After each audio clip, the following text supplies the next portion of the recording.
আসসালামু আলাইকুম রহমতুল্লাহি ওয়া বারাকাতুহু। সম্মানিত প্রিয় দিনী মুসলমান ভাই ও বোনেরা, আশা করছি আপনারা সকলেই ভালো আছেন, সুস্থ আছেন।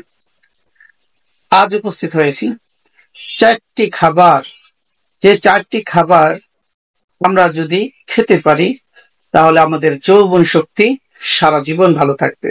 সুবহানাল্লাহ। আপনার যৌবনকে যদি সঠিকভাবে ধরে রাখতে চান তাহলে এই চারটি খাবার খেতে হবে। এই চারটি খাবার আমরা সকলেই জানি, কিন্তু খাই না। সকলেই জানি, কিন্তু আমরা খাই না কেন? আমাদের অ্যাডভাইস এগুলো আসলে সবার কাছে পৌঁছায় যায়, কিন্তু আমরা যখন রাস্তা দিয়ে হাঁটি, অনেক কিছু দেখি, তখন আমাদের এই খাবারগুলা আমাদের সামনে থাকার পরেও আমরা খেতে পারি না, কিনতে পারি না, ক্রয় করতে পারি না। সম্মানিত প্রিয় দিনী মুসলমান ভাই বোনেরা, যৌবন ধরে রাখার জন্য ছোট্ট একটি দোয়া বলবো, তারপরে খাবারগুলোর কথা বলবো। আপনার যৌবন শক্তি যদি অটুট রাখতে চান, 50 বছর বয়স, 45 বছর বয়স, 28 বছর বয়স, 30 বছর বয়সেও যদি আপনার সাংসারিক জীবনকে সুন্দর করতে চান, চারটি খাবার বলে দেব। চারটি খাবার খাবেন। এক, আপনি খেজুর খাবেন।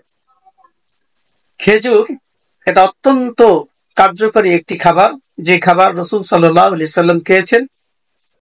নবীজি সাল্লাল্লাহু আলাইহি সাল্লাম খেজুর খেতে বলেছেন। মধু খাবেন, তারপরে দুধ খেতে পারে। আরেকটি হচ্ছে আপনার লাউ। নবীজি সাল্লাল্লাহু আলাইহি সাল্লাম লাউ খুব পছন্দ করতেন। এই জন্য এই চারটি খাবারের কথা আমি আপনাদের সামনে বললাম। আর দোয়াটি বলছি। দোয়াটি হলো, আল্লাহুম্মা ইন্নী আউযু বিকা মিনাল বারসি ওয়াল জুনুন ওয়াল জুযাম ওয়া মিন সাইয়্যিল আসকাম। এই দোয়াটা আমরা অনেকের মুখস্থ আছে। আল্লাহুম্মা ইন্নী আউযু বিকা মিনাল বারসি ওয়াল জুনুন ওয়াল জুযাম ওয়া মিন সাইয়্যিল আসকাম।